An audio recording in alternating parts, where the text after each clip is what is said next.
I would love to feel like the natural world was richer, like the natural world had gotten rich at every level. Biodiversity had become much richer. Indigenous people were in charge, leading, certainly at least equally respected. But I like this idea of almost like a capital transfer that's gone from dollars and bank accounts into seeds and trees and, rivers and what have you. I would like to see the natural world getting rich.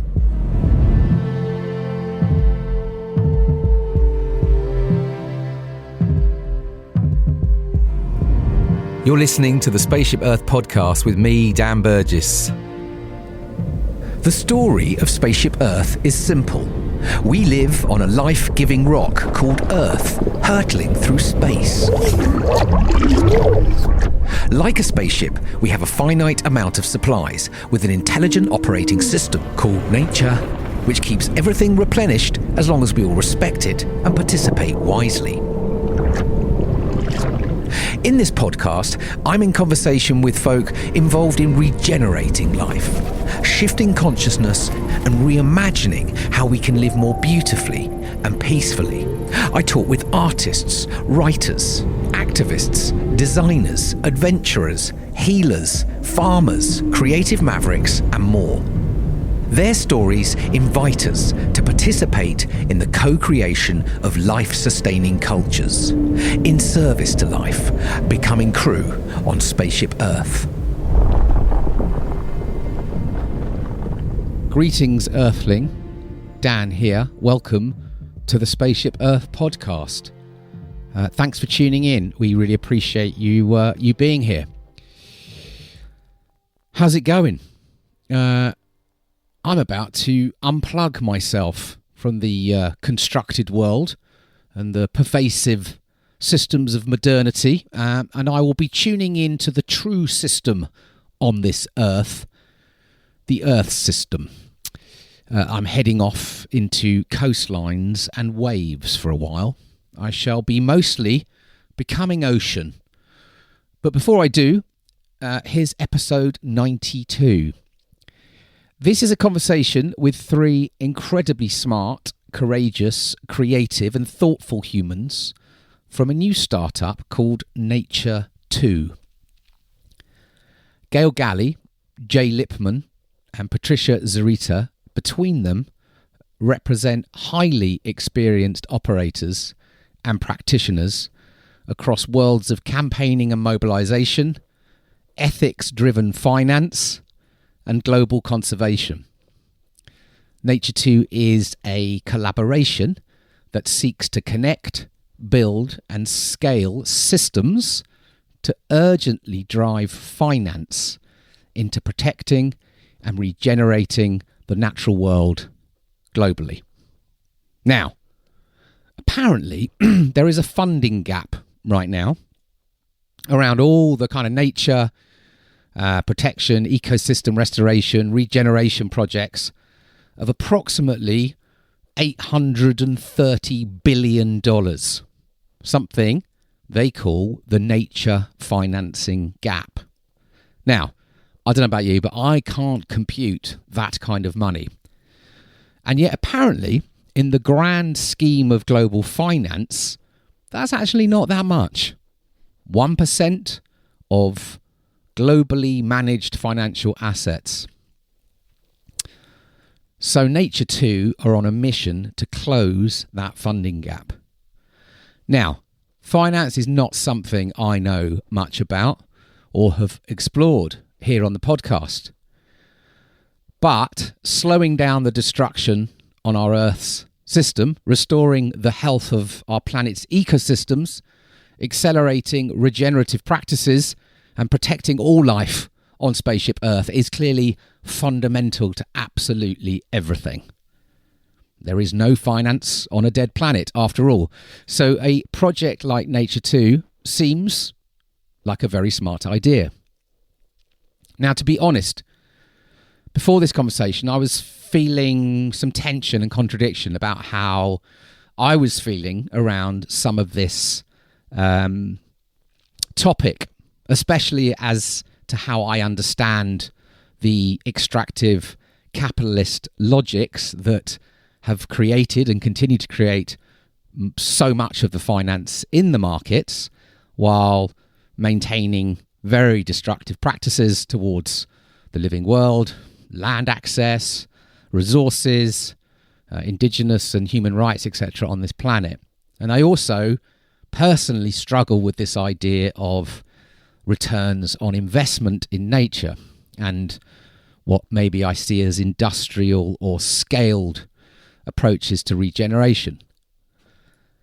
But I'm also aware that that's just my view, and there are plenty of other views and plenty of other things going on out there, and I'm open, very open in this moment, to how we need lots of different ideas and strategies to accelerate the attention and interest that's happening in a growing consciousness shift around our utter dependence on this world we have not made, that we call nature. So this conversation digs into the why of Nature 2, how it's emerged and its mission, strategies and some tactics, as well as exploring some of these tensions that I'm speaking to, and shedding light on this 2% nature investment idea and the opportunity to hack, really, in my words, the destructive subsidy systems into something that can regenerate life and ensure livelihoods for people. So I hope you enjoy this conversation. If you do, and please share it with someone. Share it with someone else you think who might appreciate it. Post it on your socials. Send us some comments. Spread the word. We'd be most appreciative of that. And if you're listening to this and you're an investor, maybe you'd like to support the Spaceship Earth podcast, which exists to deepen our understanding and connection to this living Earth we call home. We don't have a funding gap of 800 billion, more like about 10 grand. I can't promise you financial returns, but I can promise you joy, community, continuous learning, creative possibilities, and very good karmic returns. So if you're interested, please do get in touch. Dan at spaceship.earth.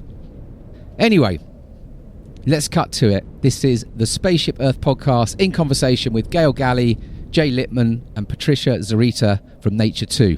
Enjoy. You're listening to the Spaceship Earth podcast with my dad, Dan Burgess. Gail, Patricia, Jay, welcome to the Spaceship Earth podcast. It's fantastic to be here. Thank you. Hello. Woohoo! I've never had three people before on the podcast, on the show, so this is a first. We're flying with four of us. So listen... It's a bit sweaty in the cabin. Exactly. Whew. Just to kick off, maybe you could just give us let us know where you are right now on Spaceship Earth and how you're showing up right now in this moment. So over to you guys. You have to pop. Gail, I nominate you to go first. Okay. Well, Dan, as you know, I'm showing up quite near to you on Spaceship Earth. I'm just down the valley in Bath in my cabin. And it's spring, isn't it? So I'm feeling quite optimistic and perky. I feel that you and I are very lucky to live where we live. And the leaves are like exploding. We've just had a really heavy rainstorm, which makes the colour pop out afterwards. So yeah, I'm feeling good, thanks. And I'm going to throw to Patricia. Thank you. I'm in Washington, D.C. You are right out of D.C. It's a little bit of an overcast day, but I just came back from dropping my girls at school and seeing all of the amazing colors that spring brings to the sea, and the azaleas in full bloom, and the cherries starting to get their leaves, and this bright green on the leaves of the trees. It's just so yeah. I'm replenished by all that color. Beautiful.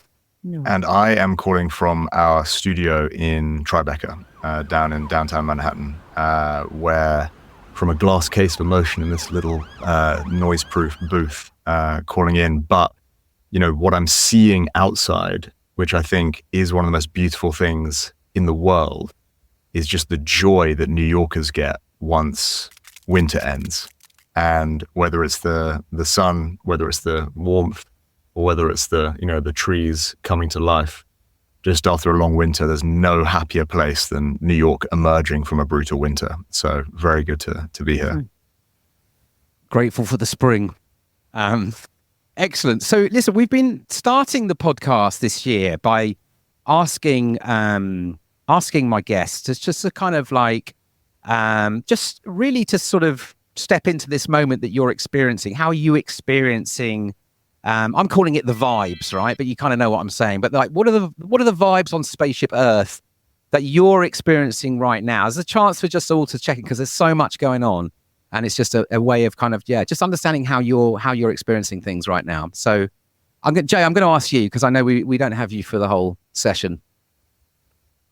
I think that I'm very hopeful, and I'm seeing a lot of inspiration in the conversations I'm having and also the responses I'm getting from people. And I think that's coming, given the work that I do, having, spoken to thousands of investors over the last decade, building the business that we built, which is, working with those investors to understand exactly the issues that they want to focus on in the impact they want to see from their investments and their money. What I'm seeing is a resonance with this idea that nature is in all of us and is something that affects all of us and something that connects to everyone. And so I'm very much seeing this, positivity and this hope that, nature is something that does connect with everyone. People are excited by it. People want to learn more about it. People want to see how, their lifestyles, their investments, their consumption can benefit nature and be a part of the solution. And over the last 10 years, you go through ebbs and flows of being in periods of positivity and negativity, depending on the issue that's really at front of people's minds. And it does seem to be, to me, that there's this emergence that nature is something that we're all connected with. And people, whoever it is that I speak to, are all connecting with the need to be part of the solution for it. So I'm vibing. I'm in a positive energy, which I'm enjoying.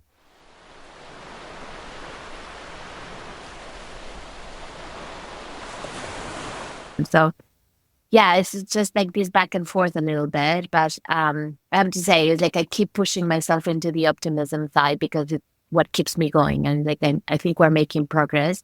And it'll be 2 baby steps.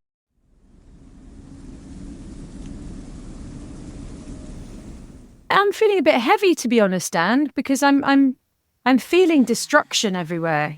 I think it's hard in this part of the world, at least on our news and what have you, to escape the humanitarian destruction that's going on in places like Ukraine and Gaza. And that's, for me, is paralleling what we've been doing for some time to the natural world. This effect that man can have on stuff is so brutal and destructive. So I'm feeling quite heavy, but it's weirdly giving me energy. It's giving me immense energy for this topic, especially because it feels to me like I'm just doubling down on my urgency to do something about it. So I'm heavy, but I'm energized, if you see what I mean. Yeah, no, thank you. And it's something, this kind of these kind of really conflicting experiences. It seems what we're all holding, as what I'm hearing all the time. This kind of, you can be extraordinary optimism one day of what's possible, but then there's kind of like complete overwhelm of what is humanity doing to this earth and to each other. And so and I think that's almost kind of what we're being invited to be able to try and hold all of this right in this time as well, to be able to keep old vital planetary and human health related missions that you are always this core kind of catalyst and force behind, not least the launch of the global goals back in 2015 with Project Everyone. And I saw you a couple of months back. I think you just come back from, I think it was Davos, and you were kind of fizzing with this Nature 2 mission that was emerging, and it seemed super interesting. And we were like, well, let's try and have a conversation on the podcast when the time is right. Morning, I was just thinking about this conversation, and I was trying to do a little bit of prep, and I was thinking, and again, I don't know, I know very little about Nature 2, so I'm just from what I was perceiving, but I was just thinking about actually just, if you headline it, the headlines of what you're working with, and I know there's a lot underneath it, but this idea of nature and money, right? Nature and finance, right? It's quite I guess, at least what I'm sensing, it's pretty explosive as well in terms of what sits underneath that. Because there's a lot in that, right? These times, because I would say, what is nature? What is our relation to, is it a thing? Is it ours? There's this whole story of our relationship. There's this, what comes up is the kind of ownership and land access and stewardship and historical, political stories are behind, the natural world, the human-centric view, the multiple species view, the indigenous rights. I mean, it's land use. I mean, it feels like there's money, there's power, there's wealth, there's capitalism, there's so much actually that I was thinking is probably sitting under this project, and so I guess I was, you all three of you represent, I guess, quite different ecologies, if you like, of kind of skills and specialisms and networks and experiences. And so I was wondering whether we could kick this off really by hearing from each of you, really maybe this, if you could offer us this, what is the intention of nature through your own different perspectives and the paths and the lenses that you work within, to give listeners, I guess, a bit of a flavor of, I guess, both your individual participation in this work, but also the collective, like why you've come together as well. And I wonder whether just thinking about that, you could maybe, where possible, speak to the stuff that's really alive right now with this project. So a sense of like, what's really alive for you as you're on this journey, and hopefully that will give us a sense of the why and the what of nature too, but coming from your different perspectives. Does that sound like an invitation everyone's up for? Yes, it does. Brilliant. Well, should we start with Jay because of the time? Yeah. Happy to. Yeah. And I think to explain my journey to this and to, the amazing people on this call with Patricia and Gail, just giving a bit of context on my background. And so I, started initially way back in the day doing project work on the ground, and then somehow after getting sick, coming back home, ended up in finance and left the kind of traditional financial model that I was in, one of the large banks, with my two, what are my now co-founders, to create an organization called Ethic.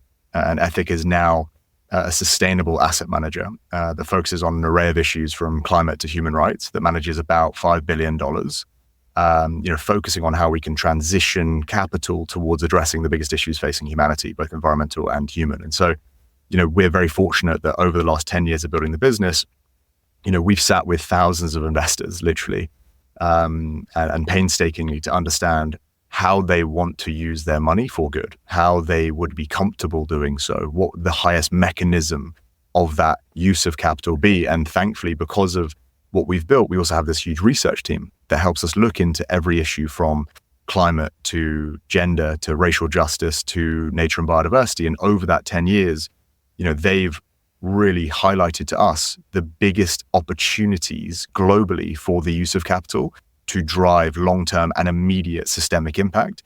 And, it was a number of years ago that my co-founder, Johnny, and I really started to focus on the role of nature and where it can sit within someone's portfolio, because we quite quickly realized that when we brought the issue of, climate up or certain human rights issues, people would either consider themselves to be a climate person or not, right? That was an issue they cared about or not. Someone would consider themselves to be someone that's more oriented towards social issues, social justice, or they're not, right? That would be a binary. They're either someone that does or doesn't prioritize those things. But when we brought nature up, when we brought land, oceans, air, water, when we brought those things up, 100% of people resonated. It connected to absolutely everyone. And very importantly, apolitically. We're based in America. We work with thousands of investors here, regardless of who they were. They cared about nature. And so we started to really dig into this issue of, okay, how do we address driving as much capital as possible into preserving and regenerating nature as we know it, right? Realistically, the most important asset and resource we're ever going to have. And what we realized was there was this huge gap right? This financing gap between the amount of money that is needed to properly protect and regenerate the natural world as we know it, whether it's oceans, sustainable forestry, food systems, and the amount of money that's actually available. And that gap is an absolutely, Grand Canyon-sized chasm of about $800 billion.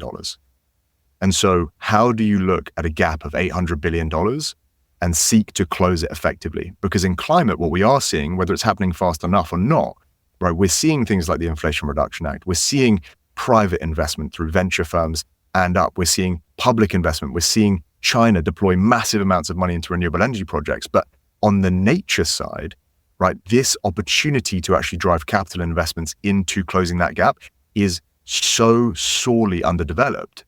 And one of the reasons for that is that regardless of the fact that nature-based investments, whether that's investing in regenerative agriculture, sustainable forestry, ocean-based projects, regardless of the fact that these are return-generating, really strong, real asset-backed opportunities, investors are not familiar with that nature of investing. Nature of investing, sorry, is a bad pun there, but with that type of investing.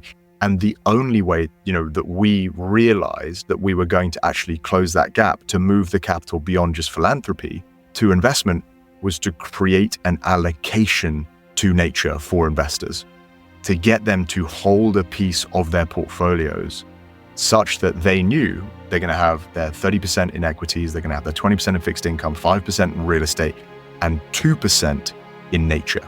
And that commitment to transition that 2% to nature would hold a space that would allow those investors to ramp up, right, at scale, the amount of capital that is available to regenerate and protect the natural world. And so, that's kind of setting the context from, my background and everything that we've done at Ethic and how that fits in. And one of the things that's been so fascinating is just when we do bring this up with investors, the resonance that they have with the idea of investing in nature coupled with the mechanism of the 2%, it gives them an opportunity to actually drive the capital towards where it should be, which is, nature-based investing. And 2% is, to so many of these investors, such a de minimis amount that the comfort they have with it and the excitement they have with it has been really high. So sorry, I'm talking too much, but that's my background.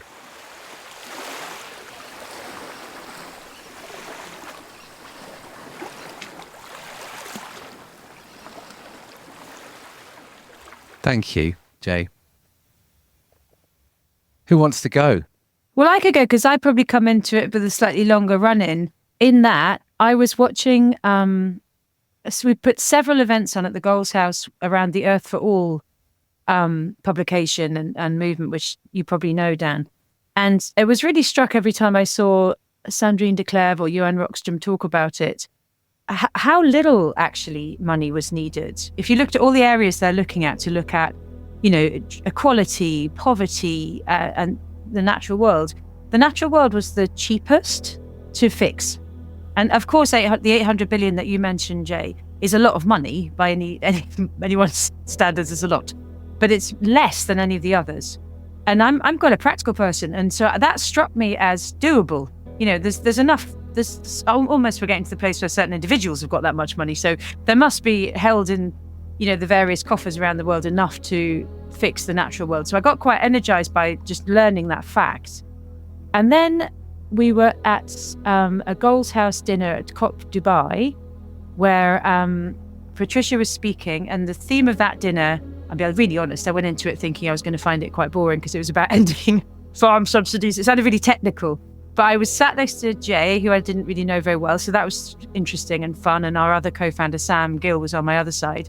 And Patricia was speaking, and there were some other incredible speakers who were really making it very, very clear that there's plenty of money being invested into the natural world. It's just, in many cases, being invested the wrong way. And so I had these two facts that I was carrying. And so, okay, so there's all the money is just in the wrong place. And actually, there's not that much money ultimately would be needed to put things right again. Something really went off in me. Like you say, Dan, I love starting things. And I thought, oh, come on, we must be able to fix that. The money's there and it just needs to go there. And then Jay updated me on some of the work they'd been doing and their research team had been doing into nature. And obviously it's a lot of Patricia's kind of core job was trying to sort this stuff out. And so we formed this team in a point in time. And I think often those are the times that you really, you get a really strong camaraderie, don't you? Because you were all there then. And you go, okay, in this moment, let's decide, could we shift that? And in a way, it's a ridiculously huge thing to shift. And yet it feels completely doable. And like Jay was just speaking to, I'm finding whenever I talk to anyone about this who is relevant, whether it's a large bank or whether it's a large asset owner or a campaigner, people, or my husband even, like, or my kids, like, they get it. They love nature. You go, there's a huge amount of money and we could spend it to fix it, or we could spend it to carry on making it worse. What should we do? It's not rocket science. So I've got really, really excited and energized about the fact that this is doable. You said in your intro, I've been working on the global goals for so long. And some of them, it's really hard to see how you fix them. How do you fix poverty or equality? But this Life on Land, number 15, and Life Below Water, number 14, it just feels like with a change of mindset and a little direction, we could make this happen. And there's nothing more exciting than actually feeling like we're going to achieve this goal. So that's where I am on it. And I think it is. I think it's achievable.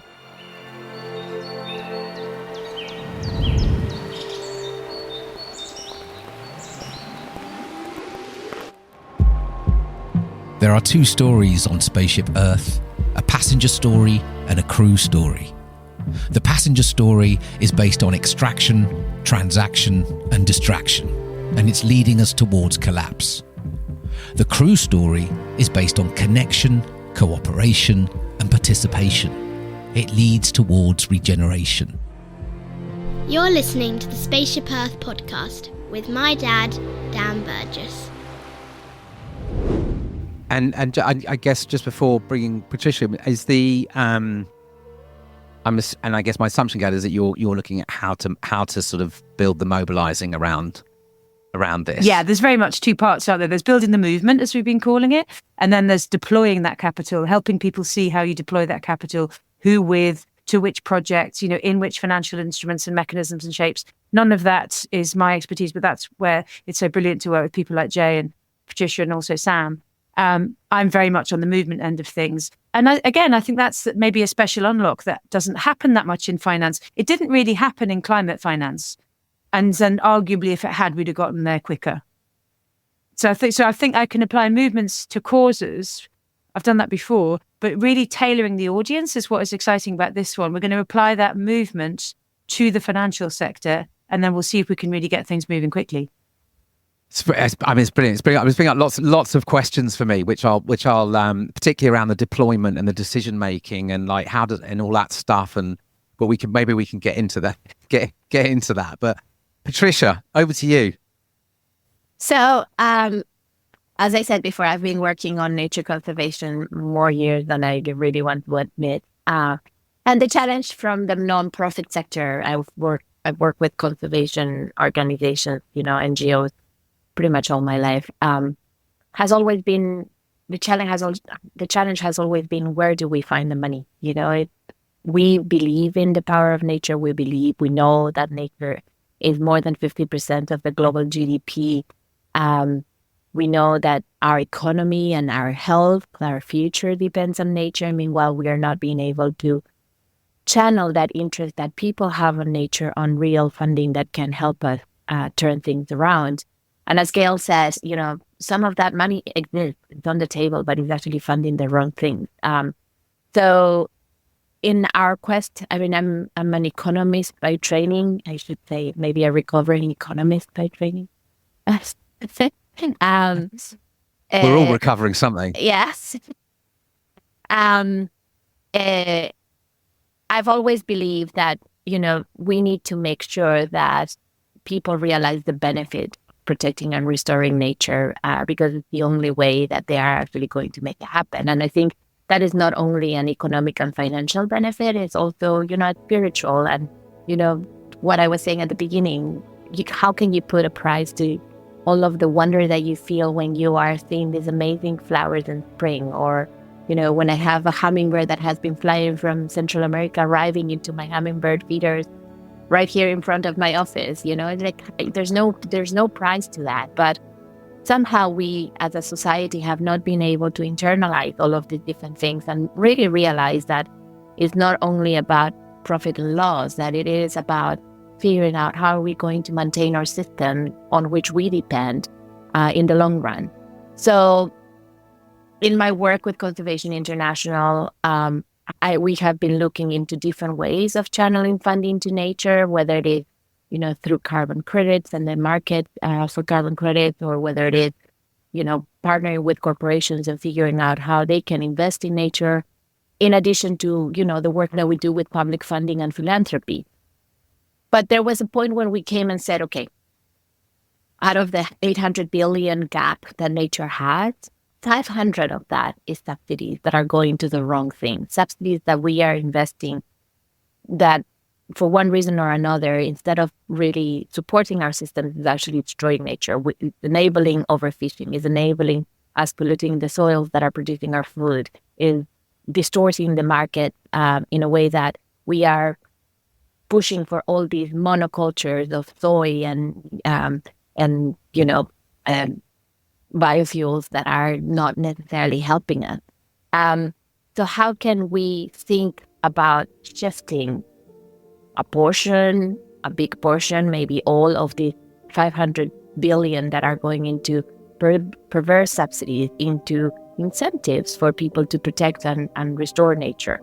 And there is a very complicated element there, because subsidies were designed originally by very bright economists to support the poorest of the poor and enable them to be able to produce and be part of the economic system. And in some cases, it is actually getting to the poorest of the poor, but in many, many cases, it's not. So it's about kind of figuring out how can you start turning these subsidies into incentives in the right places without affecting local people, by creating opportunities for local people, enabling a completely different way of looking at the economy and creating new economies that are really treasuring, valuing, regenerating and protecting nature. So when we started this conversation back in Dubai with Gail and Jay and Sam, we were basically putting the question on the table to these very bright minds and said, look, guys, we know that working on subsidies is incredibly political. We know that working on subsidies is very hard, but we have to do it. This is the biggest chunk of that 800 billion gap. We can be kind of flirting on the sides and tickling on the margins, but unless we actually tackle subsidies, we're not going to make it. So in this conversation, we started talking about this, and it was wonderful to meet Jay, Sam, and Gail and say, okay, guys, we can make this work. We can look into that 2% that, the global asset management market could potentially put into nature. And I think one of the reasons why I'm so excited about nature too is that there's a lot of people in the financial markets world that have, some kind of relationship to nature. They go sailing, they kayak, they go hiking. Some of their, holidays are related to nature. Their day-to-day walk in New York goes through Central Park and they actually see nature. But they don't have that. We don't make that connection between we do need to protect nature and my financial allocation. And this is what Nature 2 is doing, is actually making it a lot easier and a lot more accessible to people who are in the financial markets to really think about how they can be a force for nature. How can they, throughout their traditional and day-to-day life, can allocate a small percentage to making the world a better place, because not only we believe in it, but we depend on it. And we don't always have the appetite or the availability of really coming and starting looking into the thousands of conservation organizations that are offering all of these different programs and understanding what is actually working or not. This is kind of like a streamlined way of saying, okay, I'm going to do my part. And that's to me, one of the wonders of nature too. It's coming, all these bright minds, creating this movement that Gail said, with all of her fantastic knowledge about comms and visuals, and really building up that energy in the community, while we're getting all the bright and super smart knowledge of finance from Jay and Sam, and from our perspective, bringing in the knowledge of what's happening with nature, which are the projects that we should be pushing for, what are the ones that are going to return quicker, what are the ones that are going to regenerate nature, what are the ones that are going to be benefiting local communities and indigenous people the most. So it's kind of like a really cool puzzle that we managed to put together by complete serendipity. But I think it is, the beginning and the origins of a movement that can make a massive, massive change. So yeah, super excited.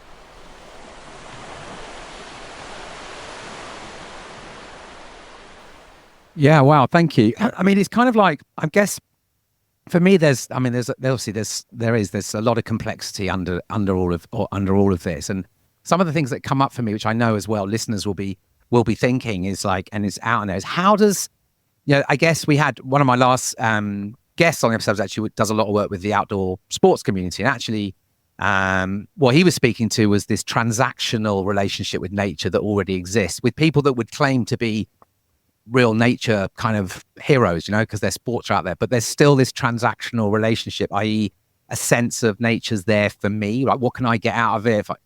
And so there's a bit of that. And I guess I'm just curious about, as you go into this work, when you think of, I heard you talk about returns and things. And so there's this kind of like, we've got these systems and structures that we're part of, that have been sort of built and designed and deployed over the last few decades, let's say. And we're in this time of great emergency as well, and crisis. And I guess there's a sense of like, there's the haste that we're sort of feeling pulled, but there's also like, how do we ensure that what we're doing is not perpetuating or is not continuing that sort of human-centric slight disconnection from the natural world? And I guess I'm really curious as to how you would make decisions on where funding goes, and actually what does is this markets wanting financial returns? Is this kind of patient capital that's coming from a more legacy view? I mean, because for me, it's there's this tension. So I'd love to know more about how do you move into this into this kind of mission with this beautiful energy and intention. But how do we, those watch outs that will come? Because some people say, well, the commoditization of nature is capitalism. It's built on extraction. And so how are we dealing with all of that tensions? I'd love to know. I'll start from the meta level and then probably throw to Jay to do a bit more of the specific, how do you make the decision? But I think what you're getting at, Dan, is this question of, are you just perpetuating the capitalist system that's got us into the problems that we're in at the moment? And I completely get that, and I agree with that. It's I wish we didn't have the system we have. I wish we hadn't built the system we'd built. I wish we weren't based on horrific levels of extraction and inequality. That is what capitalism has become. So I wish we weren't there.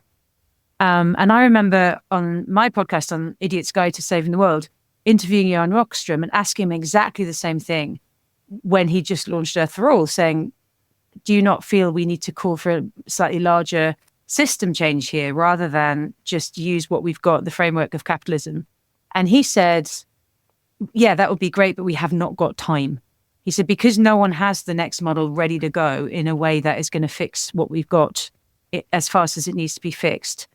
We don't have time to figure that out. We need to work within the system we've got for now to course correct and change the system for the long term, which I thought was wise and kind of answered it for me in a way that I'd been really struggling with. And I think that's never true anywhere as much as it is for nature. I don't want human beings to have a transactional relationship with nature. I don't want us to be the dominant species, to make it that, we are by far the greatest species there is. And then after that, it's domesticated dogs and domesticated chickens. Right? I don't want that to be the case. And I don't want to have to look at a tree and think, how much money can I make out of that? But I think, to Patricia's point, we need to move a lot of money quickly. And I don't think we can do that by also changing the system at the same time. So for me, that nature too is like an intervention that hopefully will get us some breathing space to the other side. And then we can work out what is a much, much better model.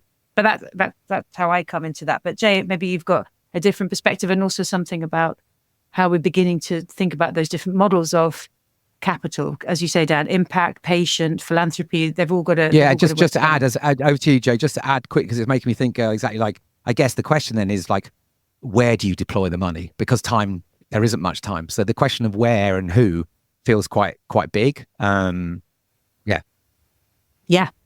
And to Gail's point, we have to look at the system as it currently stands and navigate how do you accelerate what will and ultimately be tens or hundreds of billions of dollars utilizing the systems that already exist. So interestingly, and almost like somewhat counterintuitively, the most capitalistic and extractive industries historically are now some of the ones that are recognizing the need for a shift in behavior and looking at opportunities to become more regenerative. Because if you look at companies that, have cacao in their supply chain, and the fact that cacao has gone up 3,000% or so in the last 3 months or something, I don't know the exact numbers, but some of these, obviously commodities, and it's a commoditized product, but these companies that have been extractive historically, that have had realistically the entirety of their economic model dependent on, getting something from nature that is not priced to the actual value that nature has provided to them, as well as the ecosystem services and all the various different,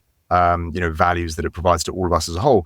A lot of those businesses are the ones that recognize, wait, if we keep extracting at this rate, if we keep operating in this linear, truly extractive model, we're not going to have a fundamental commodity to actually utilize in the future. And so you're seeing some of the earliest adopters actually being some of these large, whether it's CPG companies or companies that do utilize things like cacao, recognizing, okay, whether it's coffee plantations, whether it is cacao, we need to do this in a more regenerative way. And we need to do this in an economic way that actually allows us to maintain business as it is a status quo. And so, whether their incentives are altruistic or not, they're recognizing the need to actually shift their behavior and shift the system they operate in. Is it perfect? No, right? Is it the ideal system that the rest of us can replicate and, monetize to the degree that we need to? It shouldn't be, but to Gail's point, it is the system we're currently operating in. So as we look at, the immediacy of the need and where money will flow in almost like a waterfall when it comes in, it's a lot of the systems that exist right now that investors are already comfortable with. I think that the most notable of those is regenerative agriculture. Right now, you look at regenerative agriculture, obviously the definition of regenerative is highly variable and quite broad, but there are a lot of opportunities to shift from really toxic, highly pesticide-driven, highly, honestly damaging forms of monoculture and various, agricultural methods that can become really regenerative, healing the soil, replenishing the water table, right, bringing back the pollinators by just making what are relatively minor shifts in that methodology. Because agriculture is such a massive industry, the scale of that opportunity, the scale of the capital that can go into it, and the scale of the impact are all right there. And then, again, to Gail's point, then in time, there's opportunities that the other capital can go to more creative methods and mechanisms in different types of projects once the investors get more comfortable with it. So it is working within the constraints of the system as it currently exists, because we don't have 10 years to get this money flowing. We have to do it right now. And thankfully, there is the appetite and the opportunities to be doing it right now.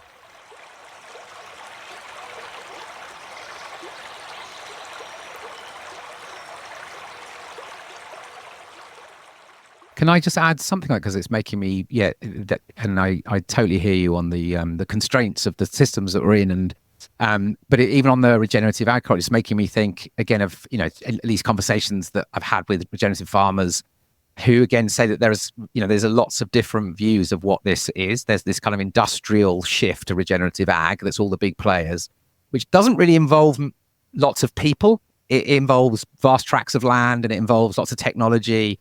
But actually the people are missing. Whereas there's another view of regenerative agriculture, which is getting as many people back onto the land, to bring the health back to the soils, to the life, but also to bring communities back, to heal a lot of the, what has happened because of this, this heavily capitalized systems that we've all been a part of, the fallout of connection between people, and how there's another form of regenerative ag that's coming from the ground up. So I'm just curious about how you might be able to hold those things, because and those systems are desperate for funds.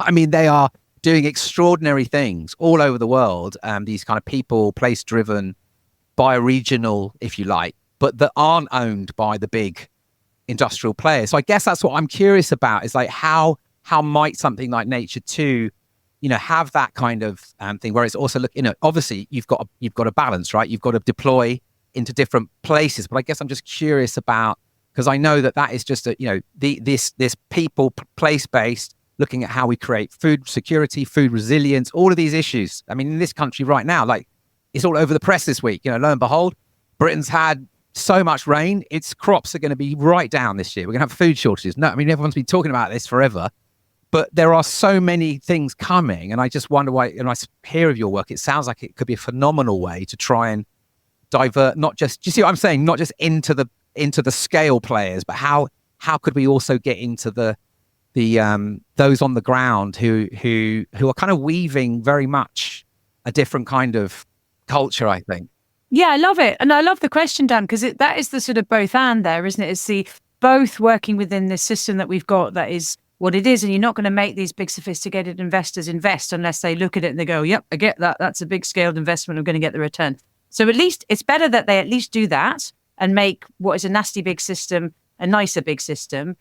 And how do we also make sure that we're enabling small scale farmers? And I'm definitely going to ask Patricia to come in on this more, because this is where CI, I think, and people like CI know better. But one thing we haven't mentioned yet is the 20 side of nature too. So you'd be familiar with the old investment adage of 2 and 20, as regards income and profit and what have you. So whilst we want 2% of assets under management to go toward nature, we would also like 20% of any large wealth owners' philanthropy to go towards nature, if that's relevant for them. And I think that's where you could start deploying some serious amounts of money to those other sorts of farmers, which I agree with you are the ones perhaps who will be the ones who design the system we need for us. So I think we are very, very mindful of that. But Patricia, I think you're the one who probably is closest to those smaller projects and has an idea about how do you both reach them and scale them, not quite one at a time, but it is a bit more manual, isn't it, rather than a robot drone funded by Google X to kind of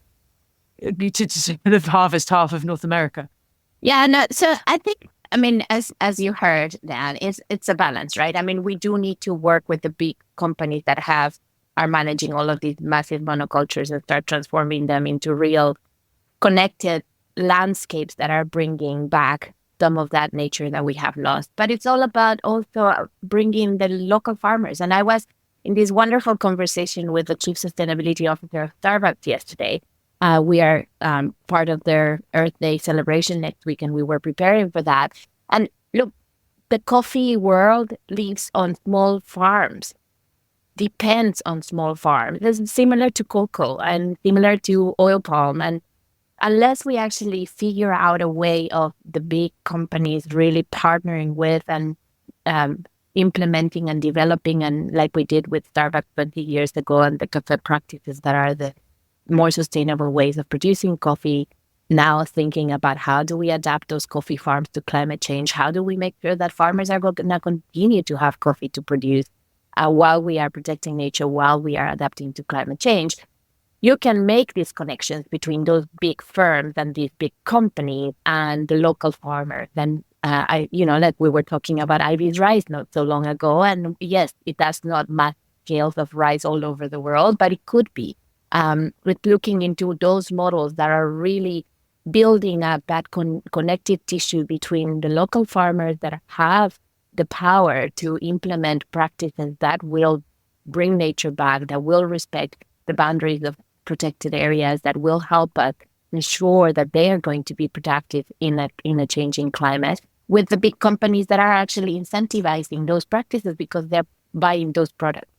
And because they believe that they can be a force for nature. So if Starbucks 20 years ago wouldn't have partnered with CI, wouldn't have had the courage and the leadership of developing coffee practices with us, we wouldn't have gone to the whole coffee sector and create a standard industry-wide that has enabled for coffee production to be way more sustainable than it was 25 years ago. We have completely transformed that industry. And in a way that is not only benefiting nature and climate and the local farmers, it's actually benefiting the companies, and it's actually creating, what Gail was saying is like, we're making this big system, while we may not totally like it, a lot nicer and a lot more effective for nature and for local people.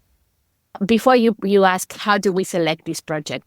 How do we, where do we put them? And my answer to you is twofold. Number one, we have mapped out the most important places for nature and for climate. So CI developed something that it's called the roadmap for irrecoverable carbon, that are these incredibly important places in the planet that need to be protected and restored in order for us to continue to maintain the biodiversity balance of the planet, but also the climate. And those places are places where production is happening. So how do we bring these two pieces together? I mean, how do we make sure that we are connecting with those local farmers, enabling them to produce in the most sustainable way, at the same time that we are benefiting nature and carbon? It's not where all the markets are, and that's where we need to start making the shift. But we're not going to be able to make those shifts dramatically and transformationally from night to day. And what nature does is start creating these movements, start creating and paving the road of enabling this financing flowing into the right places to demonstrate that it is possible. And then we can start getting the way to really start changing the system.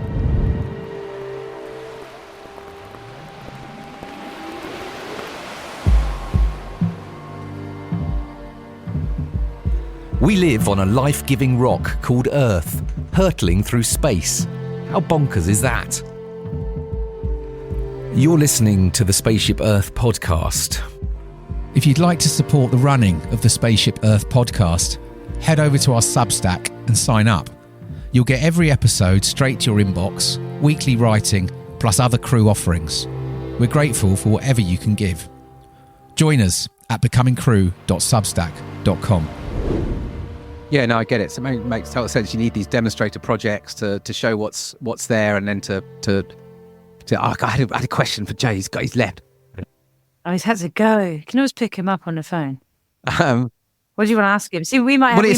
It's so for me. So I had this. In fact, it's an episode that's coming out next week, but it's by two authors who've written this book called Post-Capitalist Philanthropy, and they've been sort of weaving together a lot of thinking around, how the philanthropy. I mean, they use philanthropy really as a kind of as an example again of how capitalist systems are, how funds are sort of flowing out of extractive work into these philanthropic platforms, but there's still a lot of, what's the word? There's still a lot of power that sits in terms of where that money gets deployed, what it's used for, etc. And one of the things they speak to in the book is that the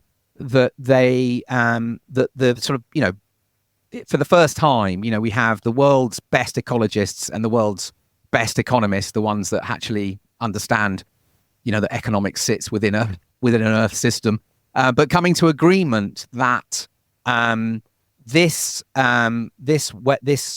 whole financial system of 3% annual growth is, which all of our currencies, all the finance, everything is based on, has got a time limit on it. Like it's not possible now for this shift in this constant growth model. I think they said it's got less than 23 years, and therefore there's a time limit on capital. So there's a kind of like, they were speaking to major currencies becoming valueless at some point in the next 2 decades, depending. But and therefore capital, all this funding that's locked up, has a kind of, it's got a timer on it. And so where that capital gets deployed in these next few years becomes the big question, and to who.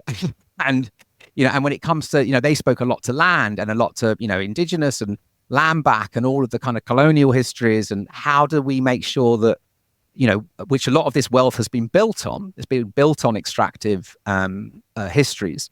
So the question they're asking is, and I was kind of blown away, because I was like, I knew the model was eating itself, self-terminating, but the idea that currencies could be valueless in that kind of time frame, and capital could start to collapse was pretty like mind-boggling to me. And I was I was curious as to like, whether Jay had a view on that. But also, again, it made me think of the work you're doing, and again, this kind of this time zone of how we can encourage where capital will flow to, I guess, when it comes down to this. It's just that question again of time. And I was curious about the financial community, and our people, our investors, are they thinking like this? Do they have is this common knowledge? Because my sense it isn't at all. So it's just really...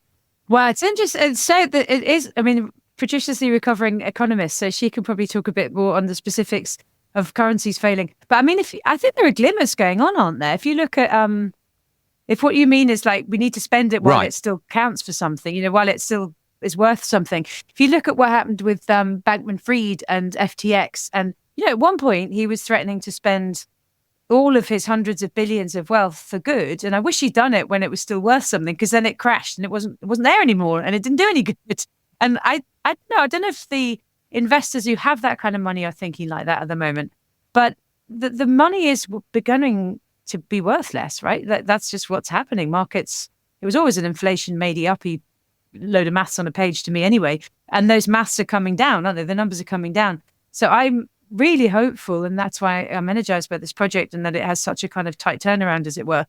I'm really hopeful that we do manage to get some of it out while it's still there and while it still can buy something. But Patricia, I don't know if you feel an impending market currency-based meltdown situation on the horizon, but I do worry that we're going to run out of money before we fix it. So that's why I'm trying to get as much of it spent in the right way as possible now. Yeah, no, I mean, I think there's definitely a shift happening, right? And we're moving into a direction where the economic system is going to have to change because, it's broken and it's not measuring all of the right things. But at the same time, I think it's not going to happen tomorrow. And in the meantime, we have this urgency of starting to change the way that we're investing in nature. And that it's kind of like in a different time. The time scale for acting on nature and climate is like yesterday, whereas all of this meltdown of the currency and the change of the economic system is going to happen probably in the next 15, 20 years, right? So we do need to, the way that I see nature too is actually bridging the two and making it happen in a way that we can start flowing money to the right thing much quicker and start creating that movement to change the system. As I said before, I think, I mean,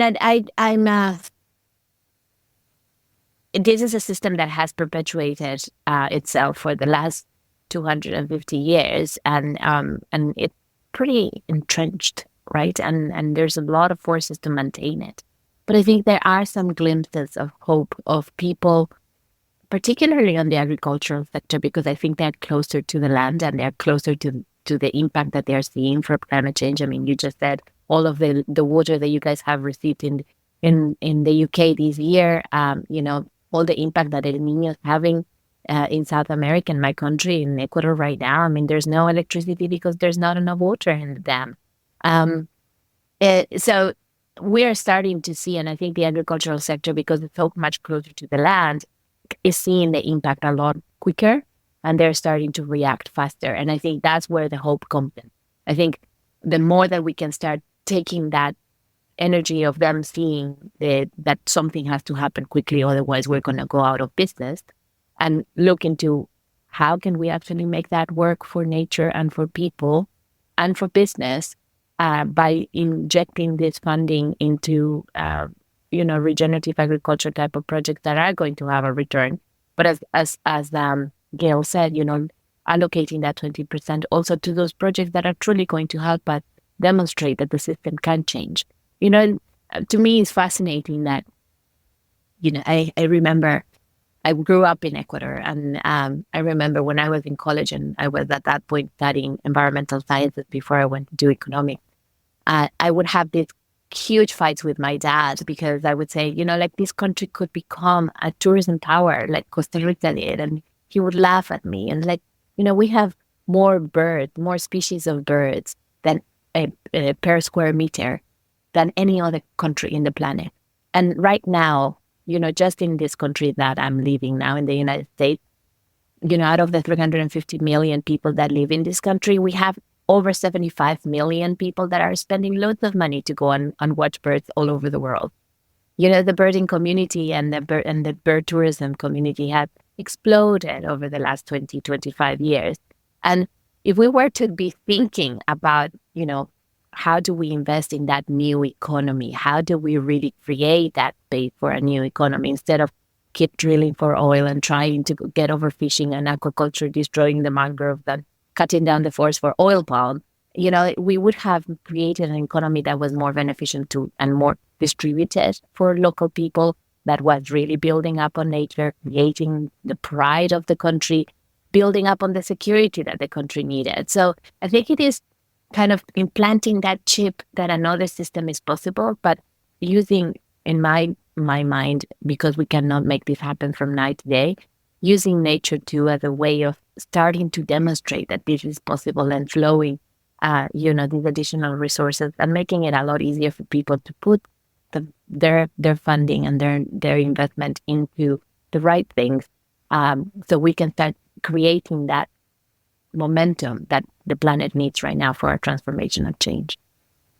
Yeah, it makes there's a lot in there. And I was just thinking, Gail, I'm fascinated by the role of stories and how the stories that shape our cultures and the kind of stories that have they inform our behaviors, and I just wondered, I wonder whether that with nature too, whether there's a sense of the kind of stories that you're seeking to work with. There's always this time of the stories that we want to be kind of dismantling or composting in some ways. These stories that have led us to this type of relationship that's caused so much. And then I guess the stories that you're seeking to maybe grow through this work. I wonder whether there was something you could speak to on that. Just we're always fascinated by the role of story in this work.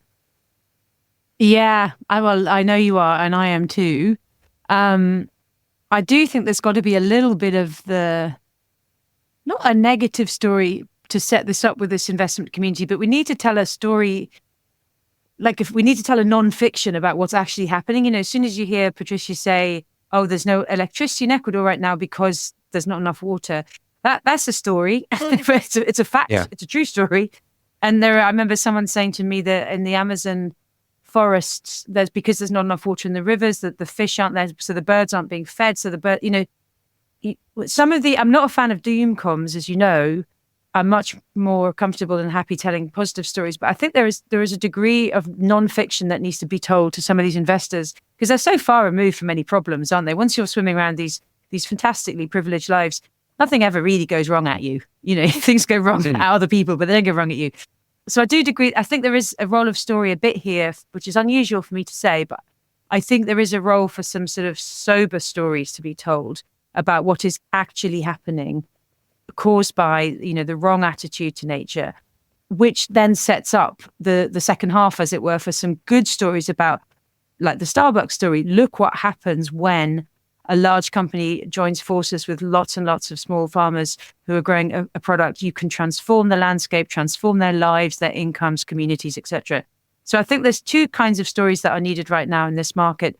But I think we do need to start with a non-fiction about this is what is actually happening, and we absolutely need to change it. And then here's the story that comes, what happens when you do change it. So I think there's two kinds of stories that need to be woven into this movement and held in balance to a degree. But I don't think you can do the second one until you've done the first one to an extent. And are you getting a sense, I guess, another thing that's sort of coming up for me, which is I'm sort of seeing and experiencing, and obviously something that, our mutual connection, but also an amazing woman, Christiana Figueres would say. She would say, she said recently, systemic change is deeply personal, and so there's this bit that I'm really fascinated with, as and through how, as we're going about this work, for example, thinking about this investor community and who've built obviously, extraordinary wealth on a very, you could argue, again, I'm generalizing here. I'm sure it's not everyone, but you could argue on a more of a transactional sense of a relationship with the living world. I don't think you accrue those kinds of if you're basing on sort of capitalist extractive industries or whatever it might be. But I guess this moment in time, it feels like, part of the invitation into this time of, like you say, like dealing with the soberness of some of these stories, but there's also that invitation to sort of potentially go on a little bit of a a journey as an investor or a financer to really understand this deep dependence we have on this thing we've called nature. That actually, we can't exist without this operating system having full health. And we're not. Yeah. So I'm just curious about how are you sensing that interest in that investor community, or might that be part of how you go about sort of, it's I guess it's this idea of, how do we actually, these changes we're seeking, how do we actually sort of practice them or play them out in our day-to-day? And you could argue if you want that financial system to change, then there's some deeper transformational kind of individual shifts that feels like they need to occur. So I don't know. I'm just being an idealist, but I'm just putting it out. No. I think yes and yes. I mean, I think yes and yes. The way Christiana's been taking lots of business leaders, in fact, lots of leaders of all sorts, to Plum Village, where we've both been. I think the investors are having those moments. And we've thought about it a little bit, but yeah, I do think, look, it's early days, but some of the investors who are going to come up on this journey with us first, I think would be ripe for like experiencing some of that deeper transformation. And then you'd hope you'd grow that movement as well. I don't know, Patricia, I don't know if you've seen this beginning to happen, but I do think they want something like this to happen. They want to go through something different. And I think that personal change doesn't happen only at the investor level, at the level of the financial market and the people who are actually checking how the markets are closing every day, but also at the local level, And I mean, and this is one of the things that I love about the idea of working with regenerative agriculture. And, the story of Starbucks, like the minute that you actually sit down with one of those farmers and they tell you how valuable this has been, if it becomes personal, then they will actually make it happen. If it is beneficial to them, they will make it happen. And I think those stories at the local level that can relate to the people, sitting in New York or London or where the big markets are, and then realizing that there is that movement at the local level, that is actually that change of hearts at the local level, that it is possible at the same time that you have these big corporations and at the same time that you have these investors.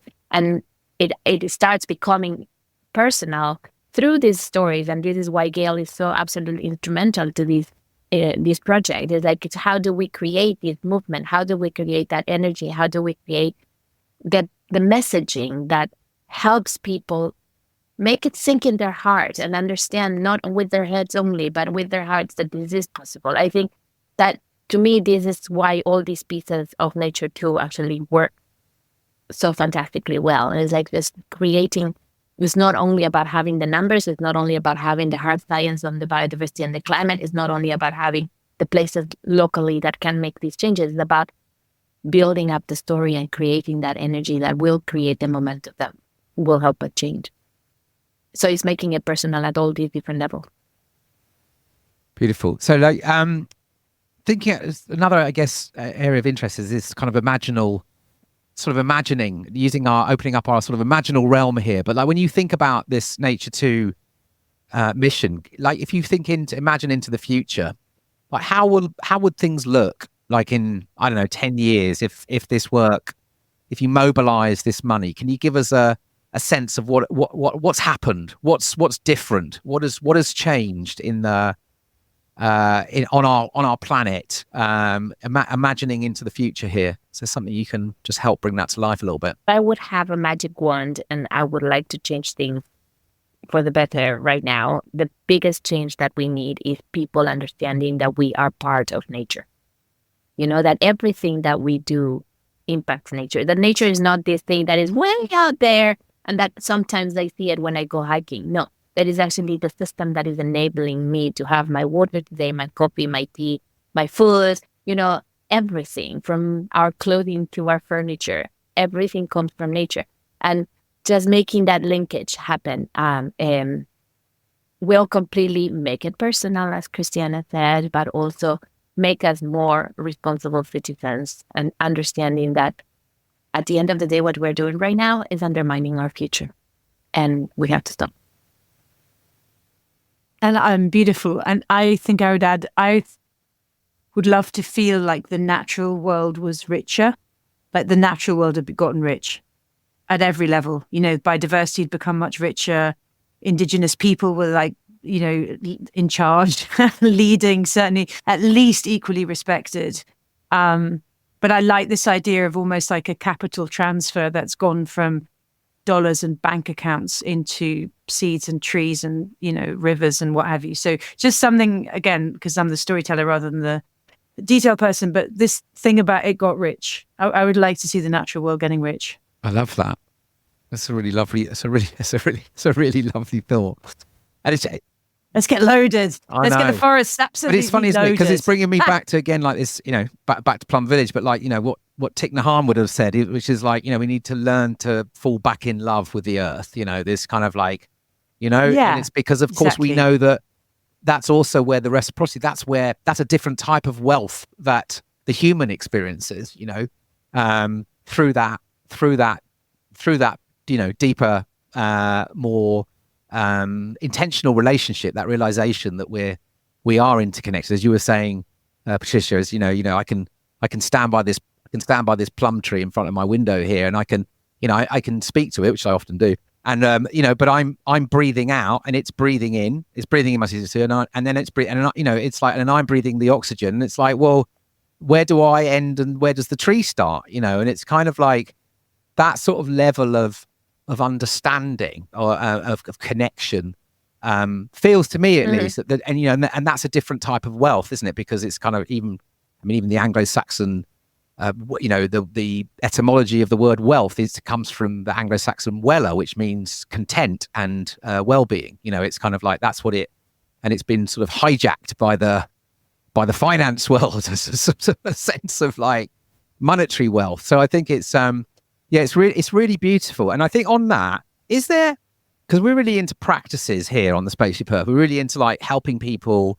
Kind of like we're inviting, this kind of way of practicing these futures that we're dreaming of today. Like, how do we want these things to happen, but like, what is it that we could be doing now that starts to bring this reality into the world? So I wonder whether there's anything that you could share. It could be a behavior, it could be a provocation, it could be an invitation to do something, but something that kind of sort of that is an invitation to start to bring this future that you've just projected into this moment.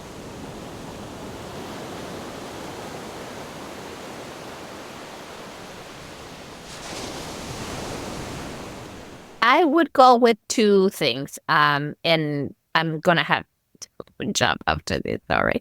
So the two things that I would say is, number one, there is an opportunity to join the force for good by joining nature too.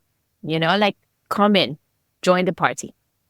I would say the second thing is take a step back and think about everything that you do during your day, from the time that you wake up to the time that you go back to bed, and realize how much nature is connected to what you do.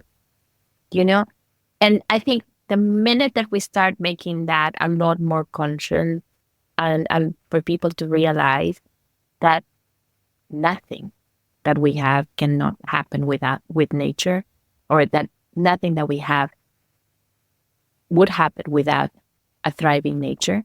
I think we will be able to start changing those hearts and minds and creating that transformation that we really need. I think we're somewhere there. We're not, it's not that we're starting in -10. I think we're closer to 0, but we're still closer to 0. We're not there yet. Thank you, Patricia. I was going to say exactly that, but not as beautifully. I just think people, if we could just get everyone to stop and think more, like where did that come from? And the thing I'm a bit obsessed with, and where do you think that's going to go when you throw it out? Like, what's that ruining in the natural world? Dan and I, you both we're very close to rivers, aren't we? And look what we're doing to those in this country. People just need to slow down and think more. And like Patricia says, connect everything to nature, because everything is connected to nature. Yeah, there's a I don't know where this came from, but I think it's a trait across many indigenous cultures, which is something like, you can tell the health of a society by the health of its rivers. something like Yes, that. I've heard and that so too. on Yeah. that number here, I mean, Britain would just be a very thick, Britain, we are not. society. Oh, we are last leg saloon. I mean, honestly, terrible.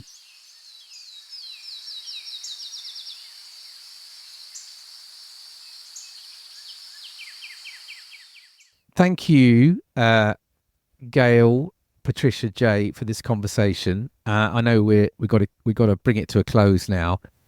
So, Gail, I'm gonna pitch this one to you, as we always close the conversation on this podcast. This idea of becoming crew, this provocation, this invitation of becoming crew, which we try to uphold here on the Spaceship Earth podcast.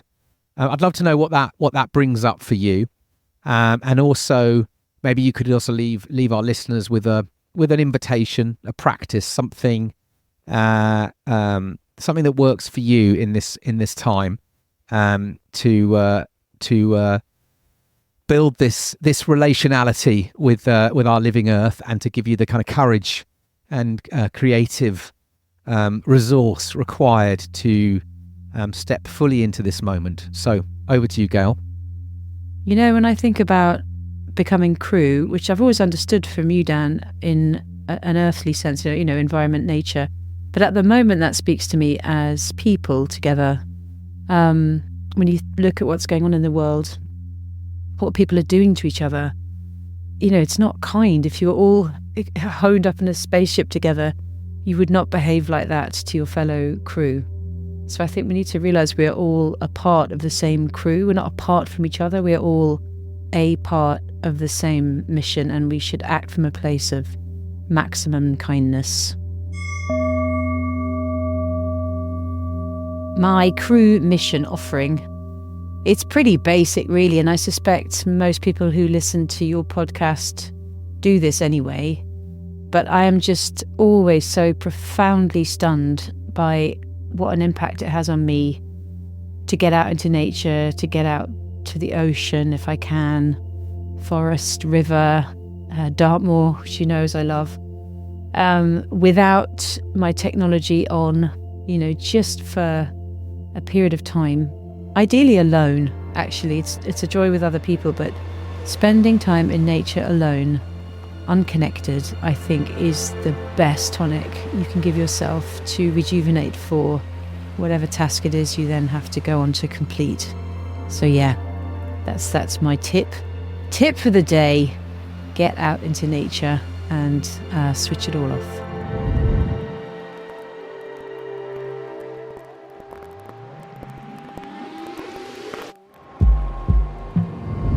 So I hope you enjoyed that conversation with the crew from Nature 2. If you did, please do share it with a friend or someone that you think might be interested in this project. Maybe you might want to post it on your socials.